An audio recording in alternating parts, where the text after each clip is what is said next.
Aloha, everyone, and welcome to Making Love Visible. My name is June Dillinger, and I'm your host. I'm your hostess. I'm your podcaster for the day, and I'm delighted that either you are listening or you're looking with your eyes for the vlog or the podcast. I have an amazing guest that I am really excited to introduce you to. Her name is GG Kenney. And when I say GG, I mean like the letter G and the letter G. Those are two capitals, GG Kenney. And I met her in Dallas about 5 years ago, and she just exuded this foundational, quiet confidence. And she popped up on my screen recently in my awareness, and we've had the opportunity to work together, and she's just a pleasure. And something she said to me recently was this. She said, I belong to 5 Black elite social clubs, and she served at the executive level on 2 of them. And now what I'd like to let you know is that today's title of this episode is called Being Black.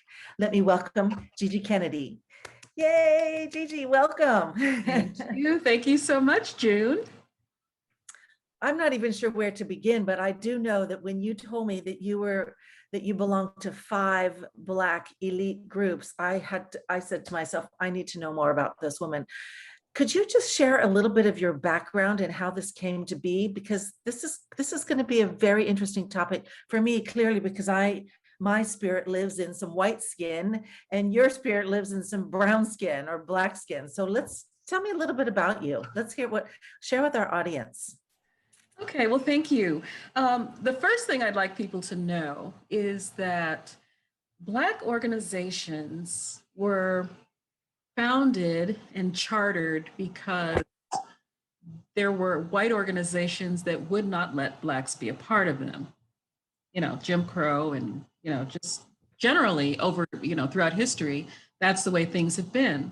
And so we always had sort of shadow types of organizations, but those organizations are more lifelong things because of the role that they play.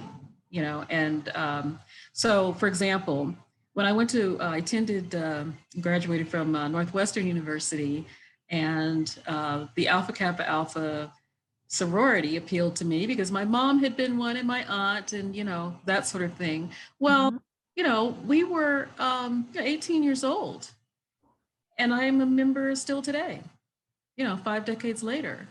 And it's because the service and sisterhood and all of those things help to keep me strong, help to keep me, stable, help to make me feel loved and wanted in an organization. And so later on, I joined another one, my mom's organization, and it's all about friendship and a lot of social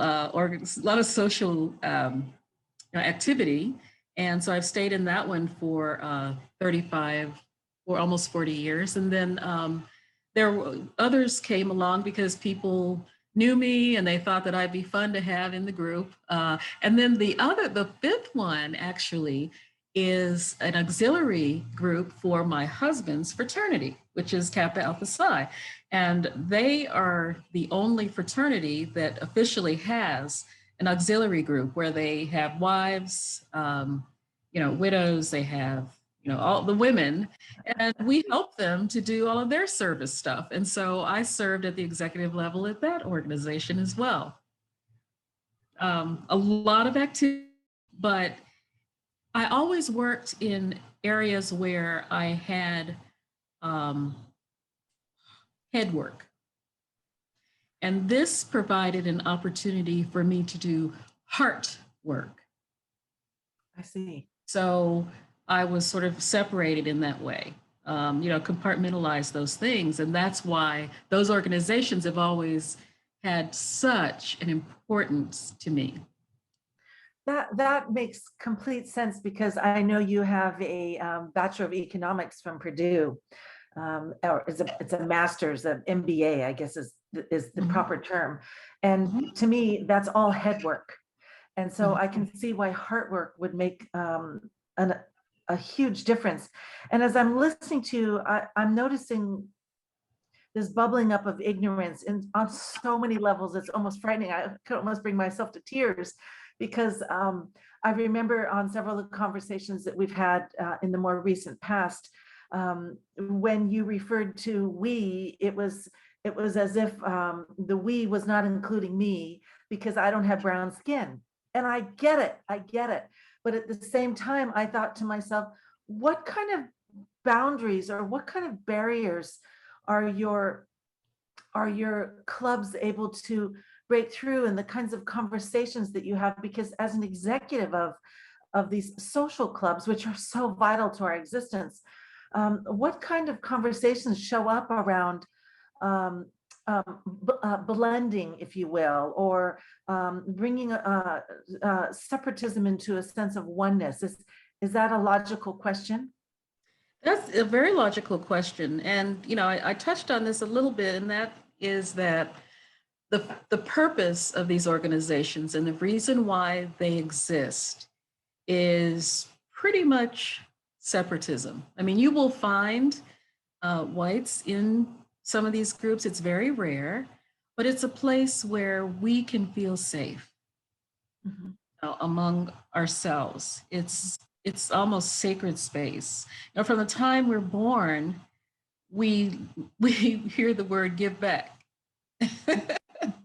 And that becomes a mantra for and I don't like to speak for the whole race, but for all the people I know, we want to give back to Blacks because so much has been taken away from us over the years and throughout history. For 400 years, it's just take this, take that, take this, take that. And so what we're trying to do is to just hold the race together and instill pride and help people to not feel othered outside of, like they do outside of the Black race. Now, as far as you're having felt a little othered, it's interesting because I was actually in a meeting. I'm earning a badge at work. They do these things where you can earn stuff, and mine is inclusion. So I spoke, and everybody was sort of like, "Ooh, yay," about inclusiveness and how we all have to work at getting outside of our bubble and learning all the ways to play as far as inclusion. So I know from my standpoint how I feel about inclusion. It's primarily being Black and being a woman. But there are also, things that I am not as attuned to, but I am working very hard to understand. For example, the LGBT community. I am in an affinity group at work that helps, just has organizational, trainings and other things for us to become allies, and for the LGBT workers and employees to get comfortable and have a safe place, a safe space. Another one is the Asian community. I was born in Japan and was raised my first 4 years by a Japanese woman, because my mother was out integrating the Department of Defense schools. She was the first Black teacher out there. And then we lived in the Philippines when I was a little older. And, one of the things that my parents always did when we lived in different countries and different areas was they acclimated to the area. So we're in the Philippines, going to Baguio, we're going to, Subic Bay, and, riding horses in Baguio on the beach, and, doing all kinds of things, going to the barrios, where they would touch our hair and touch our skin because they had never seen, and it was more being American than it was being a Black American. But, we were Americans. They touched our car and they touched, and so, we have very much assimilated wherever we went. And so I wanted to what I want to do is to make sure that I keep that and really try to recall that Asianness that I experienced, because I think it's very important, especially today, given what's going on with Asians, not to mention that my husband is 1/8 Chinese. Um,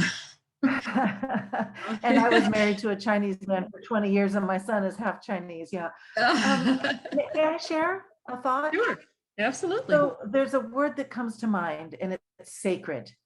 Mhm. Sacred, sacred, sacred. And I've jotted down a couple of notes because the first thought that popped up for me was when you said a group, and forgive me if I don't get it exact, but it was a group where it was just you folks and not outside sources. It reminds me of when I was in college. I had a psychology class and they told me to go to an AA meeting. Well, I showed up at an AA meeting that was a closed meeting, and they were not happy. They were pretty, I didn't know the protocol. I didn't know what I was doing. And part of me sort of makes me wonder, maybe that's why I'm not a drinker to such an extent. I'd be afraid. But the other half of that is that I became a grateful member of Al-Anon later on. And then to play off of that, I was in a clubhouse room yesterday called Hawaii. It was a Hawaii group, and they were talking about Ho'oponopono and the word aloha. And I'm taking this out a long way, as I understand this, but the idea was that there's a certain culture, there's an aspect, there's a respect, there's a sacredness to a group and an ethnic background and a race that becomes vital to existence. And when it gets muddied or there's another word I'm trying to think of, I don't know where it went, but when it becomes polluted, then those pieces get stretched, and the existence of what is no longer sacred. It's all spread out. And I appreciate the privacy. And so I just want to share one more piece. I ended up in a clubhouse group. I was quite intrigued, and you might enjoy this. It was all Black women. They were all Baptist ministers from the South, or basically, and I couldn't see any of them, but I could definitely hear them because I did not sound the same.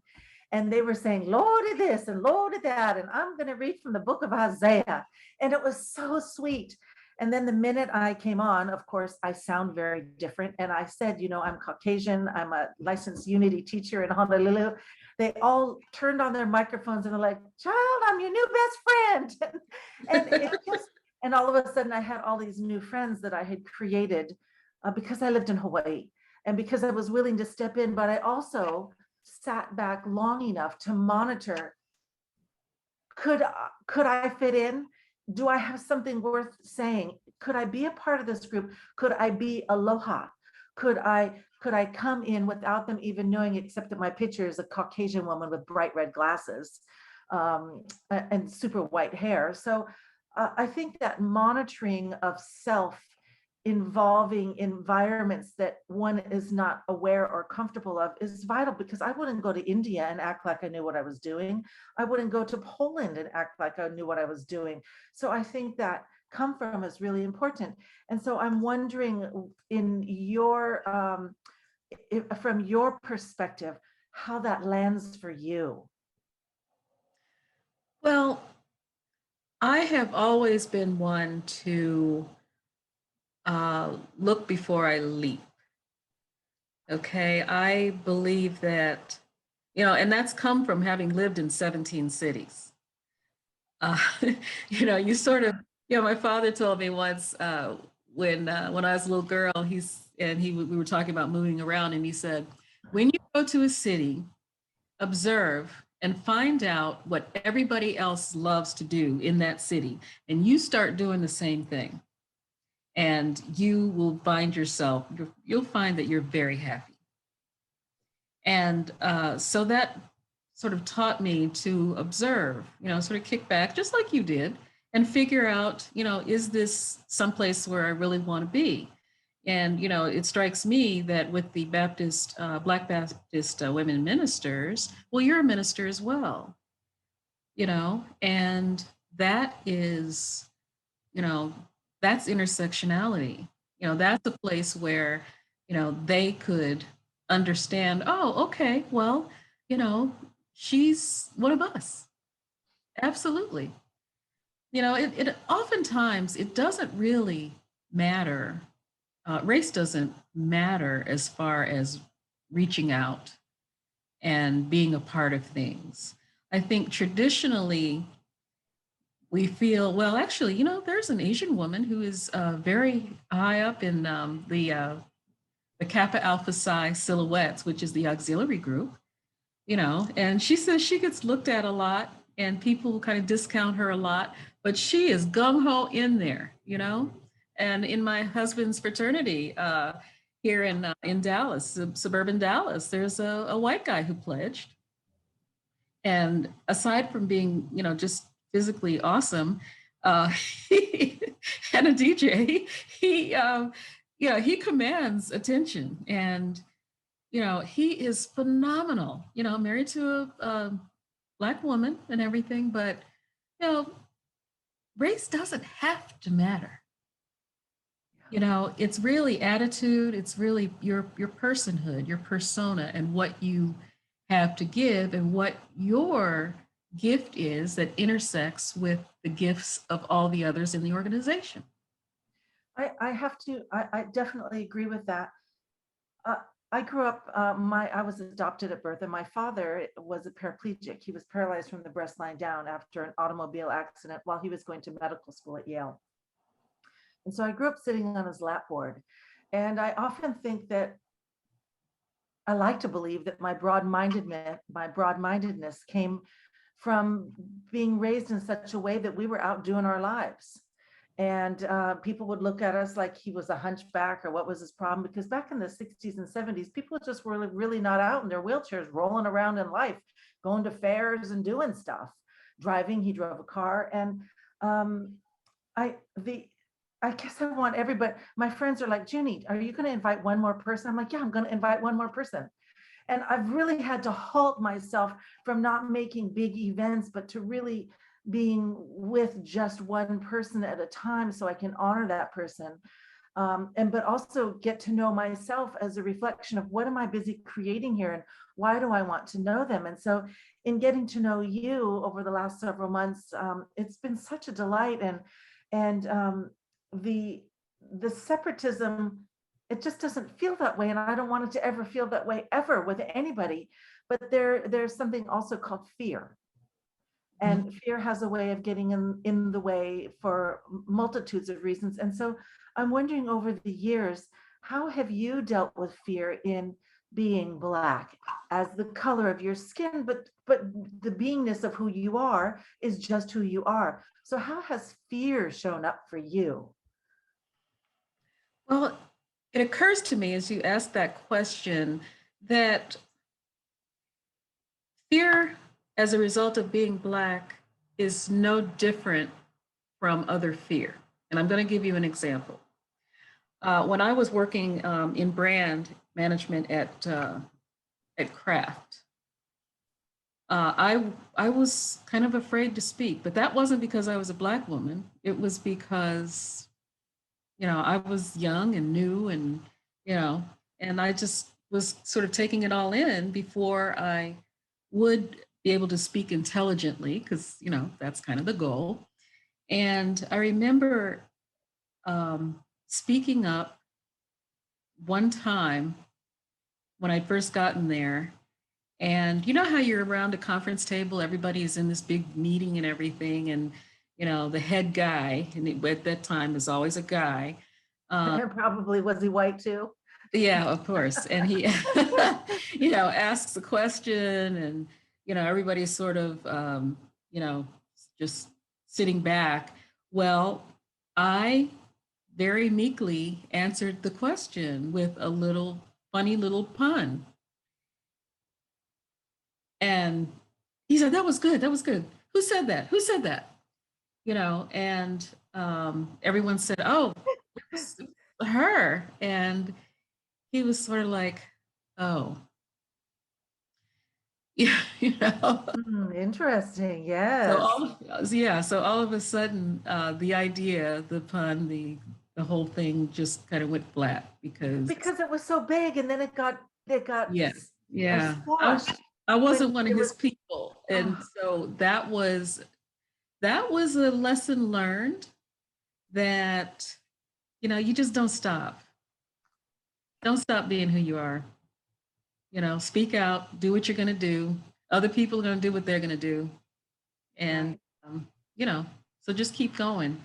It's really tough sometimes because, as a lot of Blacks will tell you, and especially before, pre-COVID-19, we, when you're driving, when you're walking, when you're in the grocery store, when you're just about anywhere, uh, there were certain what people call microaggressions.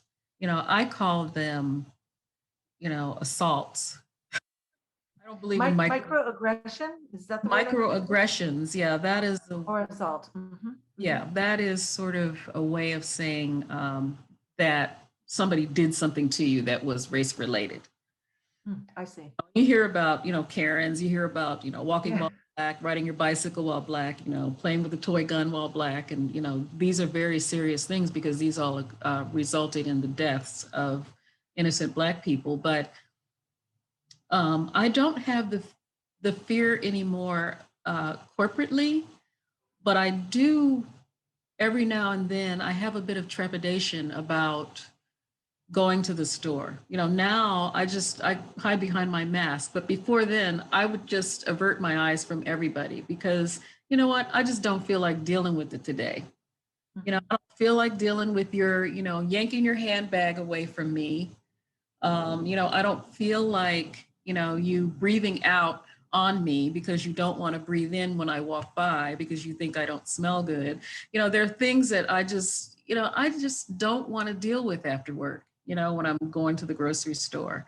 And so the fear has taken a turn over time. And it is now, I'm in control of this. Right. you know and not only am I in control as to how I treat it, but also how I internalize it. And so it's fine now. I mean, there are still hurtful things that happen because people are people, but the fear is gone. I don't have that fear. That's beautiful. It reminds me when you say mask. Uh, there's, of course, in Hawaii, we have a huge Asian community, and customary is not to look somebody in their eyes. And now everybody's wearing a mask and you can't see their mouth. So you see these soft almond eyes and they sort of go up on the sides when they're smiling. And it's Mhm. such an interesting transition of seeing people differently. And I'm wondering for you, as a Black woman, has the mask changed the culture of beingness in your skin at all for an added level of safety? Or, I mean, now anybody can wear a mask into the bank. Anybody can wear, you have to wear them. Well, in most states, at least still in the United States, they're mask wearing people. So I'm just wondering, has the mask changed anything for you at all? Well, interestingly, it has not changed anything for me from a race standpoint. Um, Working from home has, but not wearing the mask. I believe that the significance of the mask comes from where one is in their life. And again, another example, my husband is immune compromised. Okay, he has MS. And so we have fought like crazy during this time to ensure that COVID-19 does not come through this door and affect him because he can't fight it. And so the mask to me takes on a different meaning. I wear a K95 mask, KN95 mask, the same that the medical professionals wear. And it empowers me because it says I am doing something for this person, my other half, this guy that I love so much, that I've been married to for 35 years. I am doing something very concrete and specific to help him and to help him health wise. And so I believe that anyone you ask that question of will probably have their own story and their own take on mask wearing and what it means. To me, it's not a race thing. It's really a health thing. I do understand that, and I honor that answer. I've heard you share about Scott and his MS on several occasions. And can I say it's also a love thing? Yeah, it's a love thing. It's a You are love making thing. love visible for him. I love that. I guess what I was thinking was that now that everybody, well, not everybody, but most people are wearing a mask, there's more opportunity to look in someone else's eyes. Mhm. And when I think of, I mean, I've always done that because I've always been curious about people. And well, I guess I've lost my point, but yeah, the idea was just about around wearing a mask. And did you feel any more safe? Because it was sort of it's leveled out a playing field, so to speak, I would think. I don't know, maybe that's just something ignorant and it could be possible. No, I think, you raise a good point when you see, when you're especially someone who observes the eyes and the facial features, and you read that to better understand individuals. I come at it from a more, I guess, a more holistic standpoint where, you know, this pandemic has hit the world and we are all in this together. And It doesn't matter what color your skin is. right, exactly. So, COVID's the enemy now, which is, which is great because I mean, unfortunately, it takes an enemy to, have people coalesce. But I'm finding that there is a little more niceness, a little more courtesy, a little more of a positive feeling from people overall because we have this esprit de corps. We're gonna fight this. We're good. We're gonna do this. On whatever level possible, that's for sure. So I am wondering if I have, this is such a short amount of time on this topic of being Black. Um, how are you making love visible in being Black in your life today? Well, family, friends,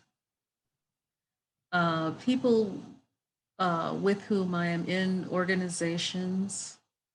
No, I'm not doing anything really specific. I am just throwing the love out there, just all the time.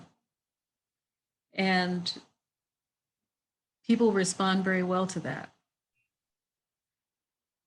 But that said, I am very, very, uh, very concerned about food insecurity, especially for Black folks. I'm worried about the lack of vaccinations because of availability, not because people are hesitant, but because of lack of availability.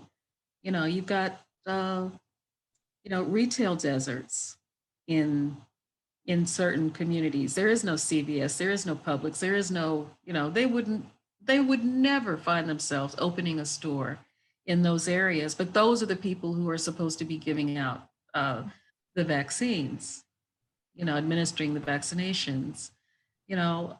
So what I'm doing behind the scenes is I'm working with some folks on at a specific food, and I'm looking to perhaps set up something else in another state that rivals that because I know that these people they need food.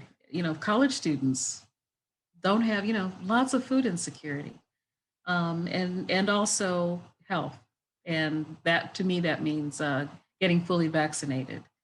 And so I'm working with a couple different organizations to try to make this world a better place as far as feeding people and ensuring that we as a race live longer. Oh, Gigi, thank you so much. Have I is there anything else that you would like to share? Because I can only, there's zillions of things that I could have missed and probably No, just not time for. But what would you like to share as a closing piece today? well, what I want to share is that, as one Black poet during the Harlem Renaissance said, life for me ain't been no crystal stair.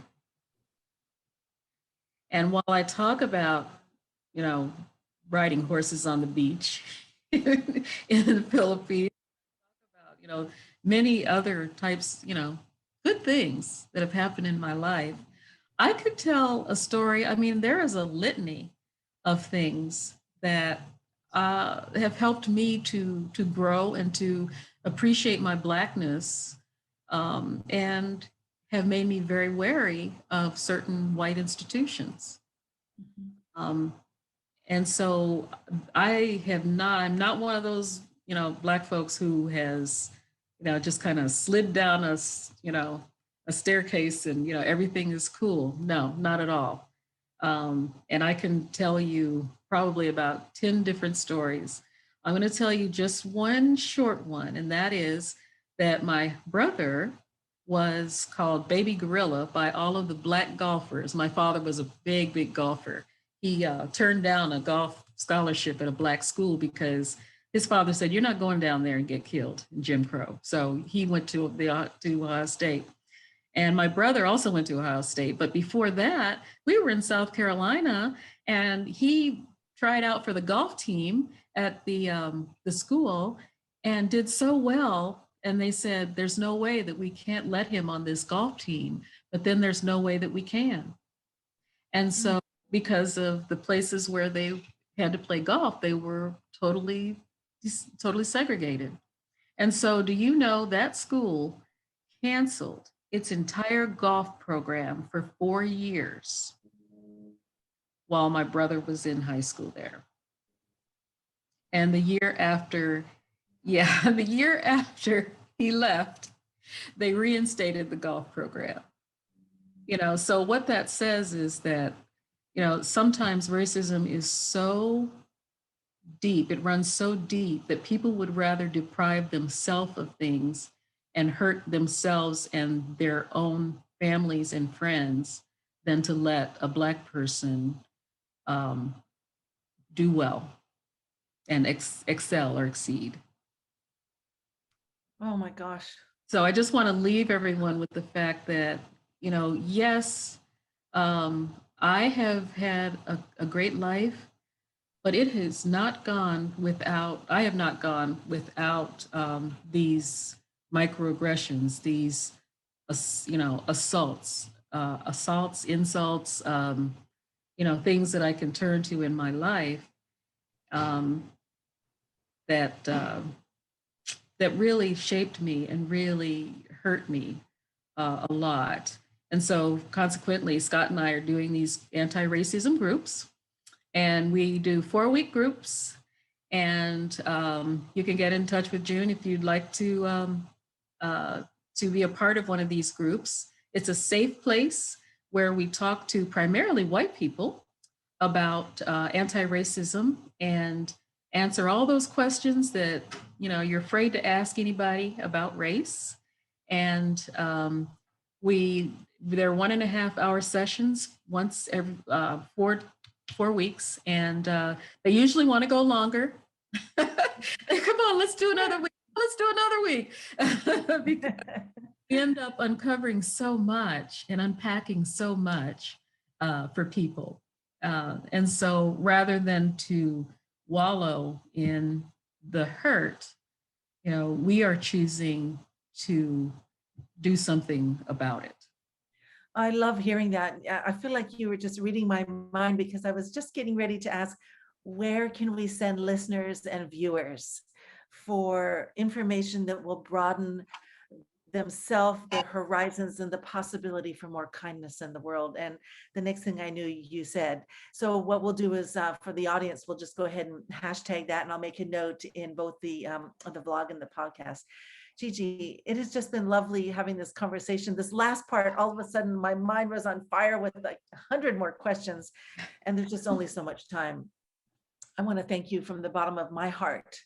And in this vehicle that was named June, with this white skin, yellowish green eyes, yeah, and I'm just so grateful to have the blessing of your friendship. And would you like to say aloha before I sign off, or ciao ciao? I would or like to say aloha, and I would like to tell everybody that June is one of the best people I have ever met in my entire life. Oh my gosh. Stop. Got goosebumps, chicken skin, Gigi. Thank you. For all of you that are watching today, I'm so grateful for your time, for your willingness to listen to myself, June Dillinger, and our guest, GG Kennedy. It's just I mean, who doesn't want to learn? Well, I don't know. I wanted to learn more about being Black, and having somebody as graceful and as kind and with such a gentle delivery as Gigi, who has experience living in her own skin in being Black, was really valuable. And I think there's more to come. She and I might need to have a talk show together, I think. And so please tune in next week. We're going to have another special guest. And I want you to go out in the world and make some love visible yourself and see what you can create. Thanks everybody for tuning in and listening. And I look forward to seeing all of you and all of you listening next week. Aloha.